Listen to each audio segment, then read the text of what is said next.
All right, everybody, welcome back to another episode of AYS Fight Club. I am your host, Daniel Diaz. Alongside me, as always, is the man of many hats, Matt Bricker. Matt, what is up? Oh, not too much, man. I guess that's the calling card. I'm breaking out a new one every episode. But yeah, man, Hey, keep it episode up. 17. We rolling. Yeah, Let's, got to keep it rolling. hey, let's roll it then. But before we do, just want to tell everybody, go subscribe to the AYS Are You Serious Sports YouTube right there. Like Blake said, everyone subscribe to our YouTube channel at Are You Serious Sports. So go ahead, do that, subscribe. We're getting close to 1,000 followers. Let's get this. All right. Except make sure you spell it right, unlike Blake. Yeah. Blake, you. Come on, we gotta get the brand right. All right. So I want to comment. All right. I want to start off the show. I gotta put this on here. So Matt has more hats than I had elementary girlfriends. That's funny as hell. All right, so I want to start off. Mike Tyson, a while back, was interviewed, and the topic of Floyd Mayweather came up. And before I start, this was inspired by a post you posted. It was Mike Tyson said he's very delusional. Listen, if he was anywhere near the realm of greats as Muhammad Ali, he'd be able to take his kids to school by himself. He could take his kids to school by himself. And he can't take his kids to school by himself. And he's talking about how great he is. Greatness is not guarding yourself from the people. It's being accepted by the people.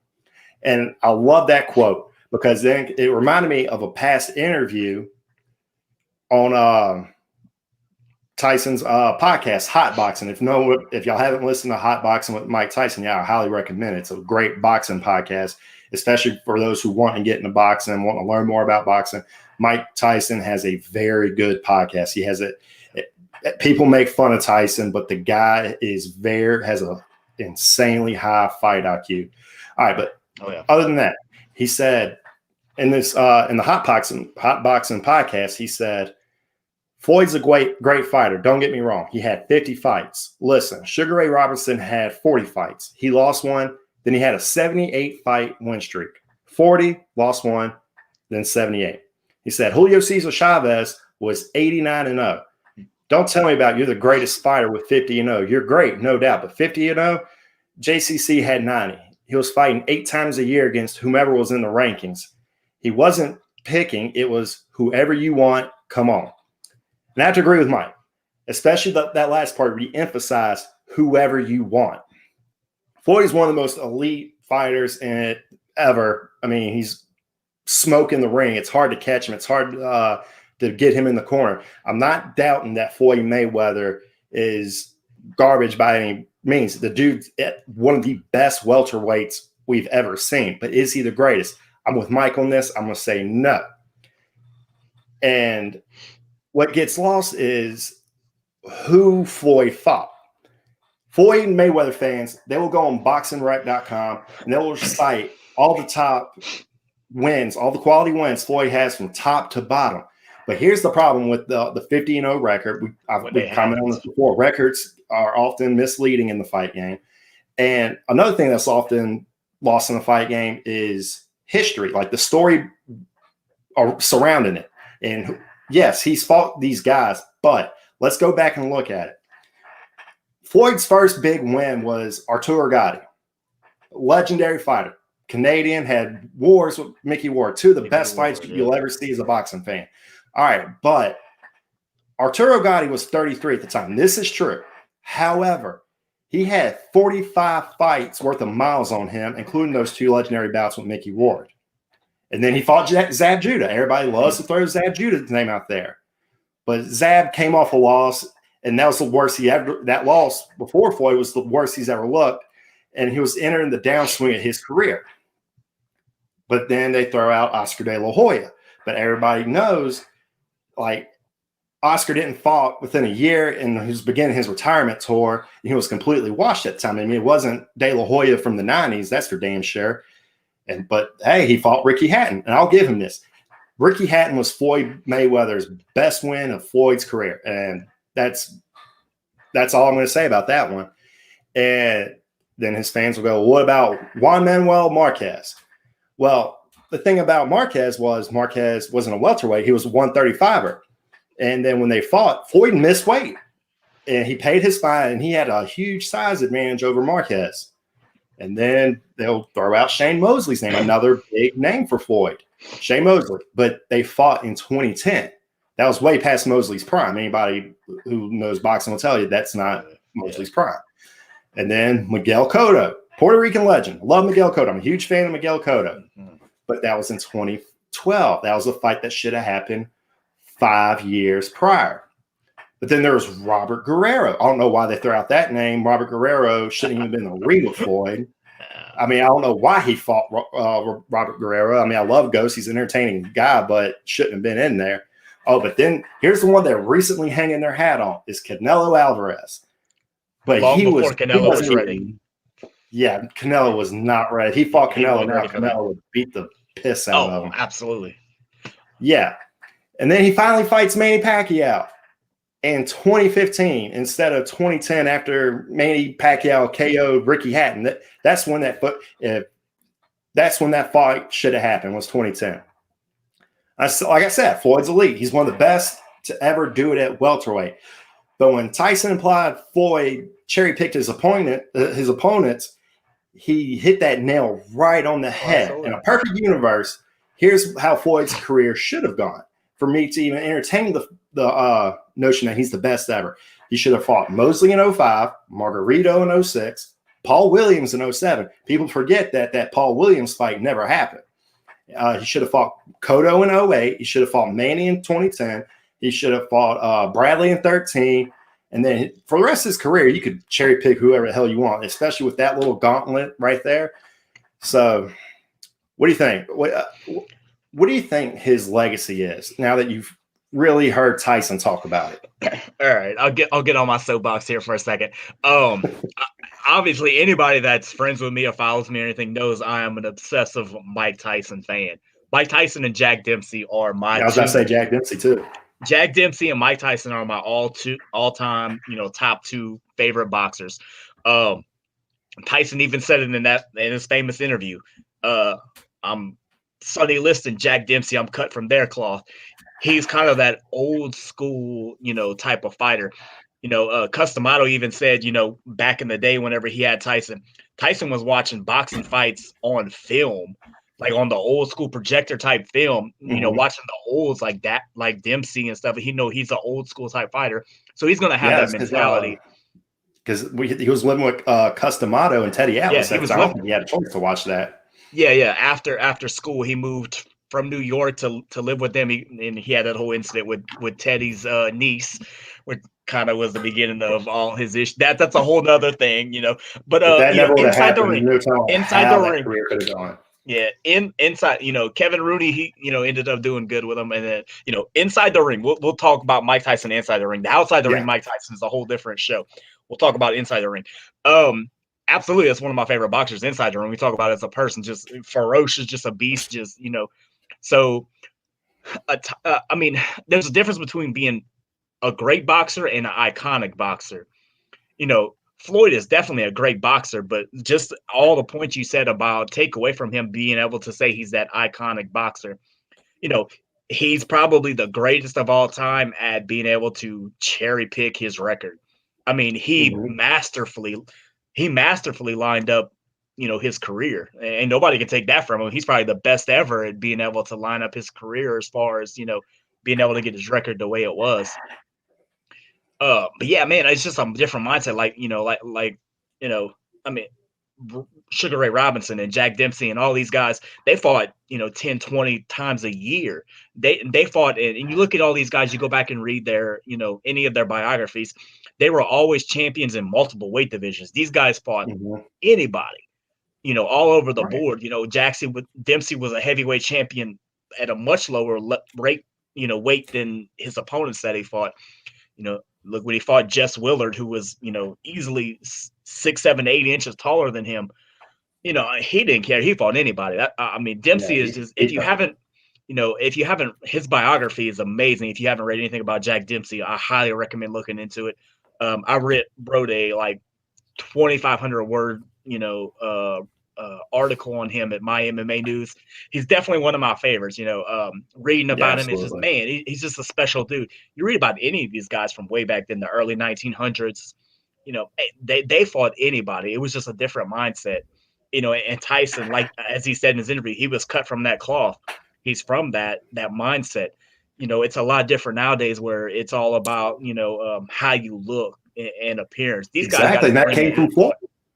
Yeah, exactly. He started that trend about, these guys got in the ring and fought anybody and everybody, Sugar Ray Robinson and all those, they didn't care who it was. They'd fight you on a week's notice. I mean, these guys got in there and defended their titles on a week notice.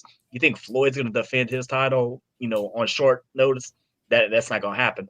These guys didn't care. It's a whole different mindset, I mean, it's just, and I couldn't agree more with Tyson. Obviously, like I said, Tyson and Dempsey are my two guys. Like I said, anybody that follows me knows those are the two guys that are posted about a lot. I share a lot of their old quotes and stuff. I mean, these guys just had a mindset for the sport. It wasn't a sport to them; it was their life, And to Floyd, I think it's more so it's a business. It's a way to make money. It's his, but to the generations past, it was their life. And so that kind of translate, that makes a big difference, about how you approach the sport. But yeah, man, like I said, I mean, Floyd's the greatest at being able to set up that lineup. You can't blame him, I guess. I mean, if he was able to do it and make the money he did, I mean, more power to him. But, and then for his 50th to top Rocky Marciano, to beat Conor McGregor, great MMA fighter, but no boxing experience at all. Right. So, I mean, okay, let's get to this question first, and I got a follow-up question. All right, do you think money played in more with Floyd Mayweather than anybody else? Yeah, absolutely. I mean, money Mayweather, I mean, that's what it was all about. It was about making the money. It was about making the fame. It was about, owning the strip club. It was about, riding in the limousine. It was all, he was the Ric Flair of the boxing world. That's the best way to describe it. I disagree. Hold on. No, if there's one Ric Flair of the boxing world, they'll always be Max Baer, in my opinion. Oh, okay. I'll go with you on that. Before Ric Flair, but absolutely. I'll go with you. But I mean, as far as Floyd's mindset, it was all about money. It was about fame. So yeah, definitely. I mean, it was about the money. It was about the fame for guys like Mike Tyson and guys like Jack Dempsey. It was about the legacy within the sport. Yeah. My follow-up question: how much do you think the Ali Act is responsible for Floyd not being able to get more fights? Oh, a lot. I mean, it's been probably for a lot of fighters, and that's the problems we're having today, especially with MMA is, a lot of the fighters are trying to get an Ali Act initiated. But yeah, I mean, I think give two claps and a Ric Flair. Yeah, I mean, yeah, the Ali Act has definitely, played a part in it. It's really it's like I said, a lot of things we have with Errol Spence and Terrence Crawford trying to get them in the ring to get. A lot of that is because of the Ali Act, because of the way things are watched over. But I think it's an issue. I know the MMA fighters want it because they want those guys to open up their books and see what they're making.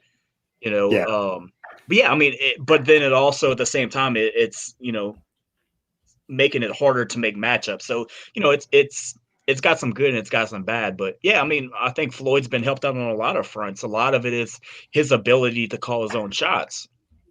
Yeah. And another follow-up question I just thought about. Do you think guys like, I'm not accusing them, I'm just going to throw this out, like Errol Spence, Bud Crawford, Ryan Garcia, Teo Lopez, Lomachenko, Golovkin, Canelo, do you think they hide behind the Ali Act a little bit? Like they call these guys out on Twitter, but at the end of the day, they kind of know that it's not going to happen because of the organizations they're fighting for? I mean, it's kind of a loaded question. I mean, you'd have to break down each fighter. Some of them, yes, I do think that about. Some of them, I'll just throw this out. It depends on, it depends on the fighter. Some of like Ryan Garcia, I think he's all about show. 100%.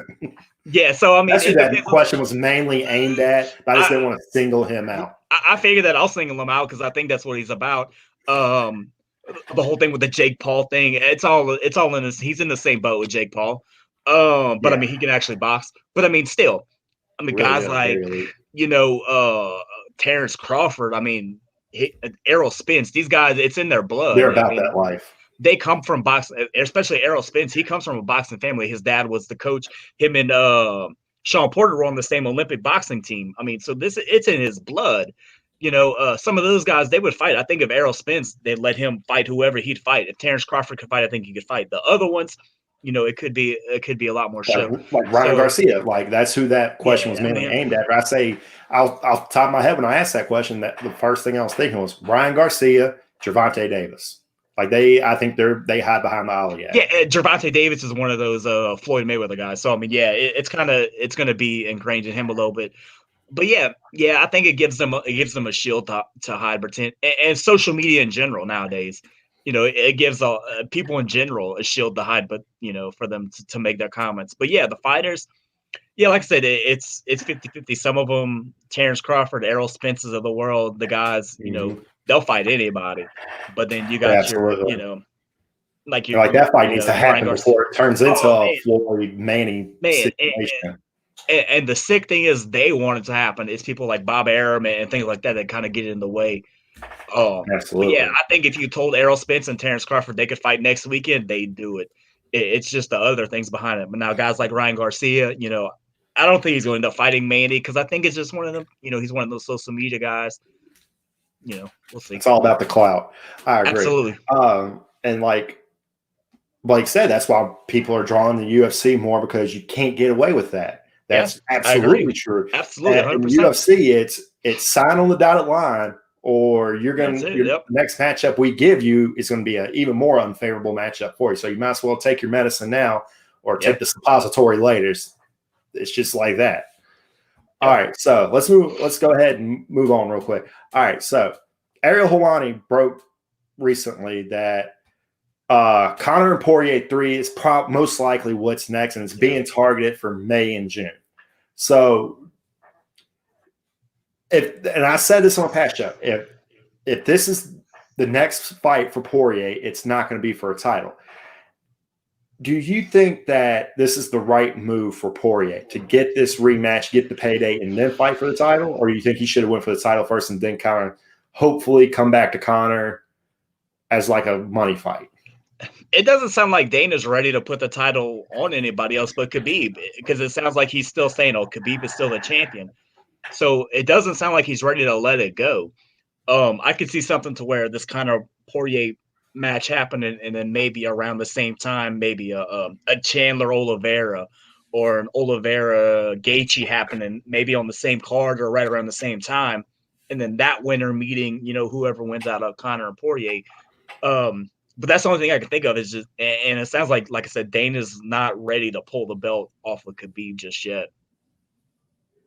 I mean, I can't remember a time, like maybe you're a little bit of a historian like me. Can you remember a time where a promoter got in the way of the division from progressing? Because I've heard champions not wanting to, like, I don't want to fight this contender yet. No, not him. Yeah, I think I like this contender, whatnot, blah, blah, blah. I heard getting it log jammed from interim titles and shit like that.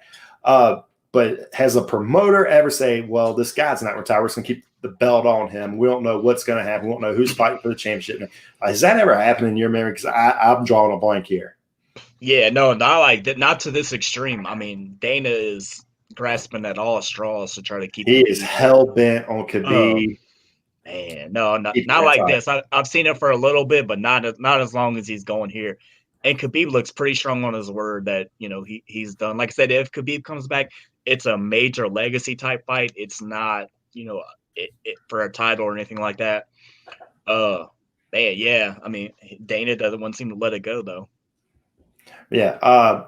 If it is Conor Dustin, should it be for the title though? Even though Conor hasn't won a fight at lightweight since 2016, I think 2015. No, I don't think it's. I mean, for Poirier, yeah. I mean, he deserves to be in a title fight, but Conor, no, I don't think so. I mean, there's too many other people at the top that deserve that opportunity. Yeah, so I mean, I can see why it's a bit of a problem. Like I said, I could see them putting another top tier matchup together around the same time, and then maybe at the end of the year, doing a title fight. But yeah, Okay. this matchup in particular, I don't see it happening because I don't think Conor has quite, done what he needs to do in the cage. All right, hear me out. Just had an idea. How about this Poirier Conor 3 is fought at a catchweight at 165? Maybe this is what's going to like open up that new division. Just have them fight at 165. Don't even call it a new division. Just call it a catchweight at 165. Have that fight in May or June, and have Chandler Oliveira fight for the lightweight, and the winner of the 165 catchweight can drop down to 155 and just go after the winner of Chandler Oliveira. Do you think that could work? Yeah, I mean, I like the lightweight. I mean, the catchweight thing. I got an echo here. I like the weight. Yeah, I mean, I like the catchweight thing. Because I think they should have a 165 division. There's a lot of fighters from 155 just from a health issue that probably need to come up a little bit. And I think from 170, there's probably a couple of guys that could come down. So I think it can make some interesting matchups. But yeah, I mean, and I know Dustin was thinking about, or they were talking about him fighting or competing with Nick Diaz, at some kind of catchweight or something like that. So I think it would open up a lot of great opportunities if they would make that weight class. I know a lot of organizations over in Europe and stuff like that have already accepted the 165, division. I think they call it a super lightweight division or something like that. Yeah. I wouldn't mind a super lightweight division. Yeah, I mean, definitely. I mean, something, like I said, you make more new matchups and it can really invigorate the division. Yeah, you didn't have to give it a creative name. Just call it super lightweight. That's all you got to say. All right, moving on. And speaking of Ariel Helwani, he actually interviewed Nate Diaz recently, and Nate Diaz commented on literally everyone. What do you think about him saying that he's done with lightweight, but he's calling lightweight guys out to move up to 170? What do you think of that? I think he knows the money's at lightweight, but he can't make it. Because I mean, that's where your bigger names are. I mean, arguably in the UFC, that's from top to bottom. I would say that's probably your most competitive division is your lightweight. So he knows that's where the money is. He knows that's where the names are. But I don't think he can probably make it. So he's trying to get them to come up. That's why I think the 165 would be, amazing. It would help people like him to come down a little bit, lightweights go up a little bit. But I think he knows that's where the monies are as far as the names. Right. And I agree. I think Nate should be the flag bearer and the pioneer of 165, because when he first said the very second he said, I'm fighting at 170, I'm thinking, okay, if you were to put Nate at 170 right now, who would he fight? And I went down the ranks. I said the only matchup that really makes sense would be Nate versus Tyron Woodley. And I think I'm in my mind when I say Tyron Woodley would absolutely destroy Nate. I think that's a horrible matchup. Like, Nate probably doesn't even crack top 25 among active welterweights. So maybe 165 is the way to go for this. Yeah. Because if he stays at 170, I think him calling out lightweights is the only thing he can do. Yeah. Could you picture him going up against like Chimaev? No, not at all. I mean, yeah, I mean, like I said, that's what that new weight division would come in. I mean, a lot of organizations, like I said, already accept, a lot of commissions already accept the 165 division. The UFC in general is just not buying into it. So I think if that would happen, like I said, it would create a lot more matchups. You'd have a lot more guys that could come up, a lot of guys that could go down from 170. Create more champs. Yeah, absolutely. Yeah, I mean, and like I said, you have a lot of guys at lightweight that really cut to get that. That's a big 15 pounds is really a lot when you think about it. 155 to 170. That's a lot of weight. And, you could make a lot more enticing matchups. Yeah, and like I said, look what Masvidal did to Nate. Yeah. And I love Masvidal, but I'll be the first to tell you Masvidal is like one of the most overrated welterweights we have going in the game today, because he beat Ben Askren on a freak flying knee, and that's pretty much all he's done in the welterweight division. Yeah. So I think that Nate calling out the lightweights at welterweight is what's causing this huge issue right now in my mind, because why are you moving the welter? Like, how does that make your promotion look when you got one of your biggest stars, Nate Diaz, moving up a weight class, but he's calling out the lower weight guys because he can't make that weight anymore? Right. All right, so let's go ahead and go on to our next topic. let's talk about that UFC 258. So this card has been depleted, absolutely killed. We had Kelvin Gastelum pull out against Ian Heinick. Who else got pulled out in this card? Pedro Munoz, Jimmy Rivera. That was going to be a good one. I was looking forward to Chris that. Weidman, Uriah Hall, I think was supposed to be on this one. That too. We also were supposed to have Diego Lima versus Bilal Muhammad. That was supposed to happen. Brian Kelleher versus Ricky Simone. Bobby Green and Jim Miller. That was canceled. So we got a very depleted card. But I'm reading that Bilal Muhammad and Diego Lima still might happen. But rumors are circulating that that's about to get pulled to something with the Lima camp. But I hope I'm wrong. I hope the rumors I'm reading are wrong, because if so, that will break my heart. So let's go ahead and break down this card. Let's go ahead and look at the curtain pull. Let's look at Jillian Robertson versus Miranda Maverick. What do you like? For some reason, I'm very drawn to this fight. So who do you like in this one? Yeah, especially for being the first fight, man. That's an amazing first fight, even for the prelims. Man, Miranda Maverick is up and coming from Invicta. You know, Jillian Robertson. Mm-hmm. You know, been a staple in the division for a while. Yeah, I mean, now she's always in a fight. I mean, yeah. So yeah. I'm gonna go with Maverick. I think it's gonna be really close. But yeah, I mean, she's kind of been up and coming a little bit. You know, had the opportunity to talk to her a couple times, write a couple articles on her. You know, she's got a great mindset for the game, just improving every time out there, and that's all you can ask for. So, yeah, I'm gonna go with Maverick. But man, that's an amazing first fight that you can ask for. That really is. These Fight Pass prelims are bangers. We got Gabriel Green versus Philip Rowe. Who you like in this one? I'm gonna go with Philip Rowe. Same. You know, it's gonna be a good. Like I said, man, all of these fights are just amazing, you know, first fights. And as long as it's not officially pulled yet, but it's most likely going to be pulled. In our curtain puller main event, we got Ricky Simone versus Brian Kelleher. This is one I'm actually looking forward to as well. I'm taking Kelleher in this one. Kelleher is an absolute dog. Absolutely. He beat the crap out of Henan Barral. That was awesome. And then he had that sick 30-second guillotine. So I like Kelleher. So let's go ahead and let's go to the main card. Let's skip the prelims because we don't know if Muhammad Lima's actually happened. So middleweight, we got Mackie Patolo versus Julian Marquez. Who you liking this one? Man, I kind of went back and forth on this one. I know, you know, Mackey's been struggling a lot, and Marquez has been out. It's going to be almost 3 years since he's last competed. So man, I mean, I'm gonna go with Marquez. But man, I mean, this one can go either way. I mean, mentally, you know, ring rust can be a thing. I don't think physically it's really, you know, because if you're in there training every day, you know, you're going to be in top shape. I think mentally it can be a thing. So I think it's really going to depend on Marquez mentally.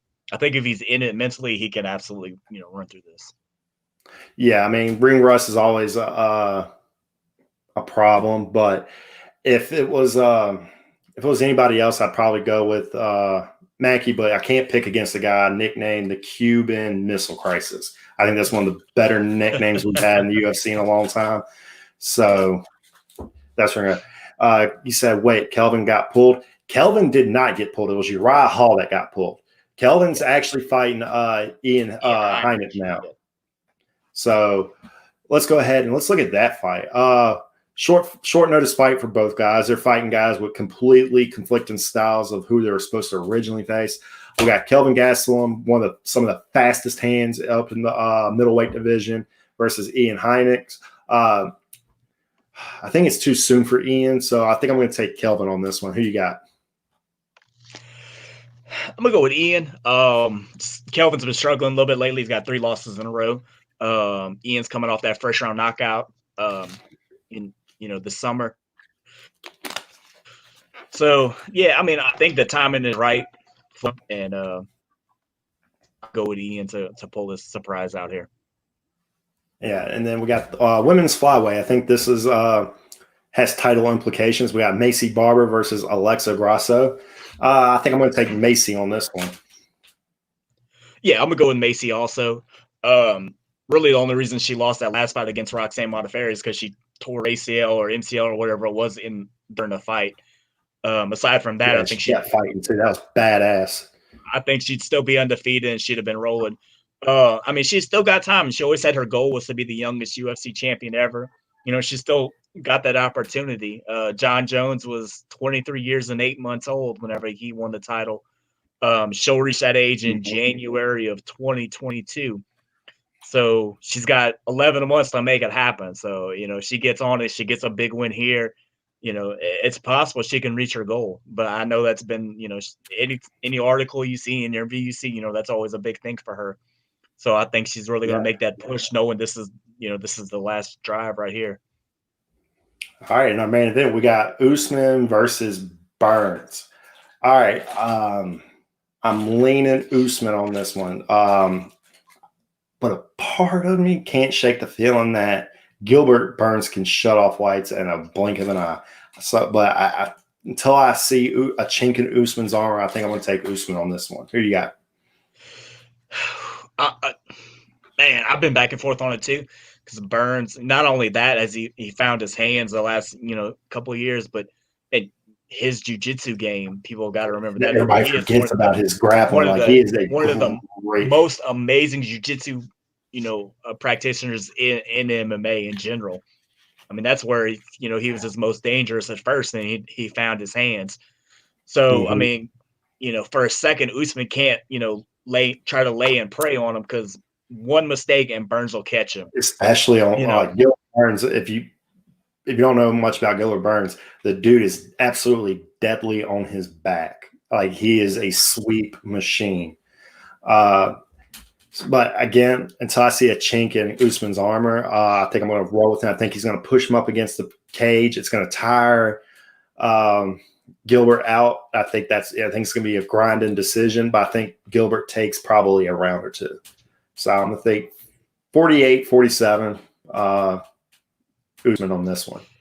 Yeah, I mean, like, I'm going to go with Usman as well, just as close, but if Burns wins, it's going to be in a split second. It's going to be because Usman did something that Burns was able to capitalize on. You know, he can't fully be slept on. Absolutely. This is a guy that can end it in a split second. You know, Usman gets lazy for 1 second and it's over. It's done, especially if Gilbert manages a knockdown. I think even if he gets a knockdown, I think that's Usman's swan song right there. I think that's it. I think because as soon as Gilbert gets you on, he's on top of you, you might as well just give up at that point, because there's no way you're getting up from that. All right, so last weekend we saw one of the best knockouts was of the year. I mean, you can make an argument of the spinning back kick, but in my opinion, that the fact that Cory Sandhagen did it against Frankie Edgar, I think that puts him in contention for knockout of the year. So do you think it's knockout of the year so far?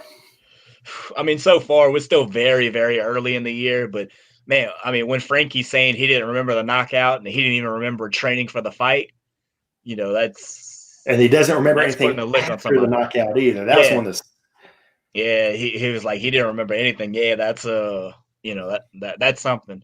But I mean, there's been a lot of good knockouts so far. In ACA today, you know, early this morning they had a back elbow knockout to drop the guy, and Babylon MMA in Poland, he had a spinning back fist that dropped the guy. They had to carry the guy out the cage. I mean, he was just so. I mean, there's a lot of great knockouts, but as far as high quality, you know, opponent, yeah, I mean, man, it's gonna be hard. I mean, it's hard to top knocking Frankie Edgar. We've never seen him just go out just like that before. Yeah. All right, but now that that's happened, and Cory Sandhagen has made a name for himself in the bantamweight division. I'm sitting here, I'm looking at the bantamweight rankings, and I'm gonna go ahead and call it right now. Outside of lightweight, I think the bantamweight division jumped the welterweight division in terms of stackness. What do you think? Yeah, I think after that, I mean, he definitely helped with his name. I mean, you got, you know, Jan and Sterling, and, you know, it helps to get another big name in there. So yeah, I mean, Rob in there who's on a roll. Cody Garbrandt got his confidence back. Yeah. Jose Aldo always deadly, even though he's past his prime, always deadly. You got Marlon Moraes. Frankie Edgar's still good. You got Pedro Munoz, Jimmy Rivero, Rafael Sunsao. Dominic Cruz wants to get back in there. I'm a huge fan of Dominic Cruz. Cody Stamann, Song Yadon, and Casey Kenny. Like, champion to number 15, that is a absolutely killer list. Like, the only list that's better is definitely lightweight. That's the premier division right now in the UFC. So, yeah, definitely bantamweight is now ahead of the welterweights. Welcome to the show, bantamweight. This is your time to shine. So, speaking of the weights, let's go ahead and let's talk about the UFC's light heavyweight division. And let's go ahead and say it that it's currently getting doo-dooed on by Bellator's light heavyweight division. Have you seen that bracket? Yeah. Holy, yeah, look at that. Yeah. That was like one of the most beautiful things I have ever seen in my life. Like, I'm a huge Grand Prix guy. And as soon as I saw that bracket, I just salivated, like big juicy steak right in front of me. And Blake said he's growing on Usman. I mean, I love Usman. The dude's a grinder. Yeah. Is he the most entertaining guy? Not really. He's cringe on the microphone, but I absolutely respect his style. All right, so Bellator Light Heavyweight Grand Prix. And the number one matchup everybody's talking about is a matchup we never thought would possibly happen 2 years ago, a year ago. It's Rumble Johnson versus Yoel Romero. I'm super pumped for this. We finally get to see Yoel at light heavyweight. We finally get to see Rumble Johnson come back in the cage. So who do you like in this one, Matt? Round one. Rumble Johnson versus Yoel. Yeah, this is a big one because I think on the other side, right next to him in the bracket, is Nemkov. So I guess this is a number one contender fight per se, I guess, because the winner is going to get a shot at whoever the champion is.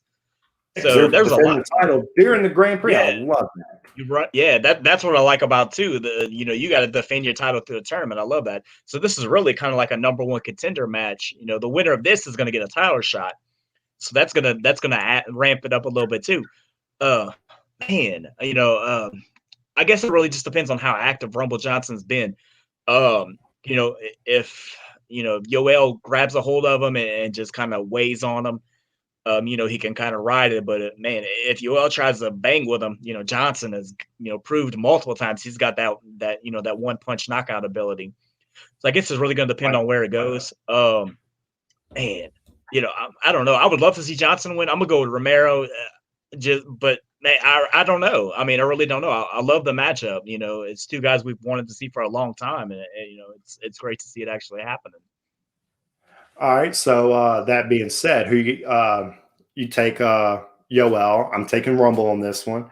I think Rumble is going to absolutely spark Yoel. I don't think, but then again, Yoel's a beast of a boxer. I just think Anthony Johnson's FU power is just going to absolutely rock Yoel. But ask me the day before, I'll probably change my pick to Yoel. I don't know. It's like one of those fights where right now I'm on one guy, but I will definitely switch back. I'll be back and forth leading up. All right, so I'm definitely not confident in my pick. Like you said, it's just one of those fights that's like, you couldn't ask for anything more as a fan because it's 50 one way and 50 the other way. It really could go either way. Mm-hmm. All right.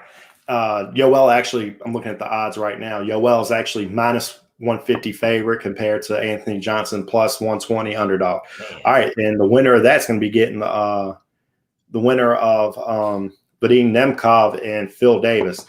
I'm taking Nemkov on this one. I think that's a horrible matchup for Phil Davis. Yeah. Yeah, definitely. All right. So, and let's go to the other side of the bracket. Let's go Ryan Bader versus Lyoto Machida. All right. Bader is open up as a minus. He's probably the biggest favorite listed in the open round. He's minus 500 compared to Machida's plus 375. I'm going to tell you right now, I'm taking Machida. I think that is we said it before. He was at heavyweight. Now he's got to drop back down, make that weight cut. Yeah. I think this is a bad fight for Bader, especially someone who's as elite as Machida when it comes to striking and takedown defense ability. Yeah, and I mean, we talk about it all the time that floating weight classes and stuff, going up and down. It's always worse coming down than it is going up. That's always where we see if we see any slip in a fighter, it's always on the down slide in weight. His last fight, he lost the title. His last fight too to Nemkov, so that's always got to be in the back. That's got to be in the back of his mind too. Machida's been around the block several times. It's not his first fight in there. He knows what he's getting into. He knows what he needs to do. So I could see Machida doing what he needs to do to take care of Bader here.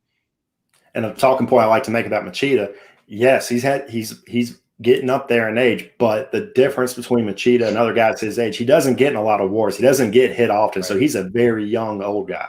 So I'm taking MMA Machida miles, as we like to say. Yeah, he's an older model, but he doesn't have a lot of miles on him. No. Next, we got let's see who I want to talk about. Oh, we got one more. We got Corey Anderson versus Yakshi Muradov. I always butcher that name. Yakshi Muradov. I'm going to take Yakshi Muradov on this one, actually. I'm going to take Corey Anderson just because I think mentally he's got a lot to prove. He's got a big chip on his shoulder. He always thought he got, duped by the UFC and that they did him wrong. I think he's got a lot to prove to show them, what he's about and what he can do. So just from a mental aspect, I think he's going to put a lot more into it than he has before. So I'm going to go with Anderson on this one. All right. So you're looking at this bracket. If you had to pick, you're the fight god right now. You're picking your winners, like who you want to win. Who do you want to see in the finals? Ooh. So I gotta think about who's on what side. I guess let's see from the first. Good. So I think Yoel. So it'd be Yoel and Nemkov. That'd be a good one. And I think Nemkov would end up in the finals. And then on the other side, I think so too. It'd be Machida and Anderson for me. I think Anderson I think Anderson would get in. So I think it would end up being Anderson and Nemkov in the finals. And I think Nemkov would keep his title, just going off of, who I'd previously picked to win. Yeah, I think Nemkov's probably my favorite to win the whole shebang, but anything happens when that cage door is closed. I think that short show tonight, man, we haven't had a lot of breaking. Oh, actually, we do have breaking news. Something I forgot about was Dana White actually got on ESPN and said that John Jones is definitely getting the winner of Ngannou Miocic. Yeah. What do you think of that? I think it's about time. They've been saying it was coming, so it doesn't surprise me. I think he deserves it, for what he's done. I mean, I don't know who else you'd put him against. He doesn't really need the tune-up fight, get him in there, against whoever wins, and I think it'd be an amazing fight.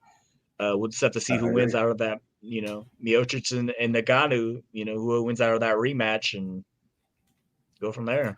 Who would you like to see John Jones fight between Miocic and Ngannou?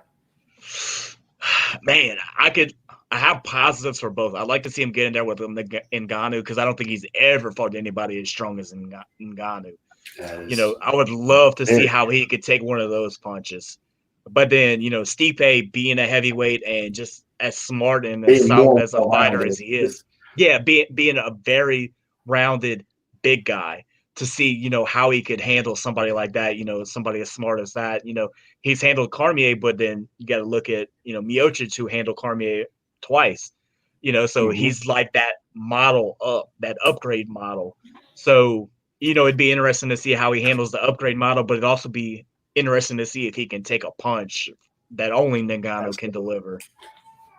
Yeah. All right, Matt. So I think that does it for us tonight. It was kind of a slow news week. The UFC 258, all the pullouts kind of took the wins out of everybody's sail. Let's see. Blake even agrees. I want to see John fight Francis, but Stipe is more technical. That's absolutely true. I would love to see him get in there. Stipe is probably one of the more well-rounded heavyweights we've seen since Fedor. But John against that power of Ngannou is just fascinating to think about. I don't mind seeing either. So I think it was the right move for Dana to say, John, you're getting the winner of this. I don't care what this does for you. If you come out in your heavyweight debut and lose to the champion, I don't care one way or another. This is what fans want to see. It's what I want to see. So I'm with Dana on this. All right, everybody. So that does it for us tonight. Remember, subscribe to the YouTube at Are You Serious Sports on YouTube. So get that done. Matt, anything else you'd like to add? And tell all your friends about the Fight Club and subscribe to the YouTube. There you go. All right, everybody. That does it for us. Y'all behave yourselves. If you got to fight somebody,